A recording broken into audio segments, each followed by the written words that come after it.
और इसमें अगर हम दोषी पाए जाते हैं तो जेल क्या है, मुझे फांसी पे चढ़ा दो। जो रूपंचक में जो घटना हुआ है उसमें हमारे भाई और मेरे भतीजा का नाम दिया गया है, मेरा भी नाम दिया गया है, मेरे और भी जो सगे संबंधी हैं बटेश्वर पांडे उसका भी नाम दिया गया है। तो मैं यहाँ की प्रशासन से यह पूछना चाहता हूँ कि इसके पहले शंभू मिश्रा जी का हत्या हुआ, उसमें आप लोगों ने कितने लोगों को अरेस्ट किए, कितने लोगों को अरेस्ट किए? ठीक है, सतीश पांडे के ऊपर, मुकेश पांडे के ऊपर एलिगेशन लगा, आपको उचित लगा, आपने जाकर के अरेस्ट किया। अगर वो अपराधी होते तो भाग करके जाकर के लुका गए होते। लेकिन मुकेश पांडे इंग्लैंड से पढ़ा हुआ लड़का है, वो आज तक यहाँ के बारे में वो राम रहीम तक भी नहीं जानता है, केवल जनता की सेवा में 24 घंटा लगे रहता है। और जहाँ तक मेरी भाई की बात है तो उन्होंने जब से जेल से छूटने का काम किया ना आज तक कहीं तहीं गए, ना किसी रिश्तेदारी में गए, उनको भी फंसा दिया गया है। लेकिन मुझे यहाँ की प्रशासन और अपने सरकार पे विश्वास है कि दूध का दूध और पानी का पानी होगा। इसके पहले शंभू मिश्रा का हत्या, उसमें 6 आदमी का नेम्ड FIR है, अभी तक उसमें कितने लोगों का अरेस्टिंग हुआ? मैं तेजस्वी जी से पूछना चाहता हूँ कि आप कर रहे हैं कि DGP ब्राह्मण है, यहाँ के SP ब्राह्मण है, नीतीश कुमार जी इनको बचाना चाहते हैं, तो हमारी सरकार वो कान खोल करके सुन ले कि हमारी सरकार न किसी को बचाती है और न किसी को फंसाती है, चाहे वह पार्टी का कोई हो या पार्टी से अलग हो। अगर बचाने की बात होती तो सतीश पांडे और मुकेश पांडे जेल नहीं गए होते, हमारी सरकार बचा लेती। लेकिन हमारे नेता का सिर्फ यही कहना है कि ना हम किसी को बचाते हैं और न किसी को फंसाते हैं। मुझे अपने नेता पे विश्वास है और यहाँ के कानून पे विश्वास है, भगवान पे विश्वास है कि जो होगा वह दूध का दूध और पानी का पानी बहुत जल्दी सामने आ जाएगा। आज मेरे संबंधी मुन्ना तिवारी को क्रिमिनलों के द्वारा छलनी कर दिया गया, अभी तक इसमें कितने लोगों का अरेस्टिंग हुआ?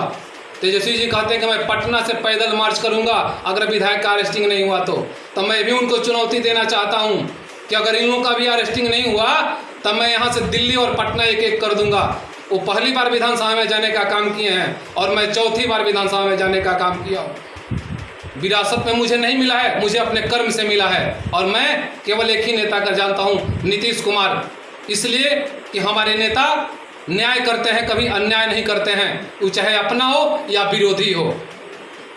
मैं बहुत दुखी हूँ लेकिन मुझे भगवान पे विश्वास है। प्रशासन के द्वारा यह भी बताया गया कि 2 दिन के अंदर मैं गिरफ्तार करूँगा। अगर गिरफ्तार नहीं होते हैं जो भी अपराधी, आज मुन्ना तिवारी हमारे फुफेरे भाई को जिन्होंने हत्या किया है, अगर गिरफ्तार नहीं होते मैं भी रोड पर चलने के लिए तैयार हूँ। अगर वो पटना से पैदल आएंगे तो मैं भी यहाँ से पटना चलने के लिए तैयार हूँ। और पहले अपने यहाँ देखें ना, वो उनके पिताजी किस केस में फंसे हुए हैं, वो अपने किस केस में फंसे हुए हैं। हम लोग के पास क्या है भाई? हम लोग तो जनता के सेवक हैं, 24 घंटा हम लोग जनता के सेवा में लगे रहते हैं।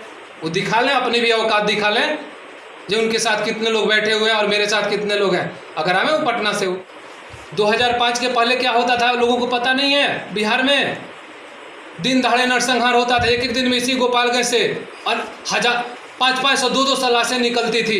उस समय कहाँ थे तेजस्वी जी? उनके पिताजी कहाँ थे? वहाँ पटना में बैठ करके कहीं शहाबुद्दीन को टाइट करते थे तो कहीं किसी और को टाइट करते थे। साधु जादव के इशारे पर पूरा बिहार चलता था।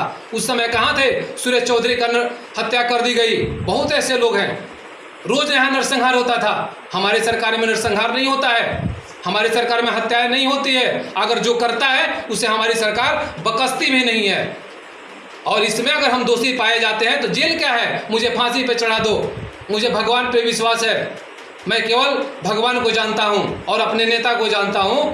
लेकिन जो लोग इस घटना में हैं उनकी गिरफ्तारी अगर 2 दिन के अंदर नहीं होती है तो मैं भी आंदोलन करूंगा और मैं भी उनके वहाँ जिस आवास में रहते हैं उनके दरवाजे पर चल करके वहाँ हम लोग भी बैठने का काम करेंगे।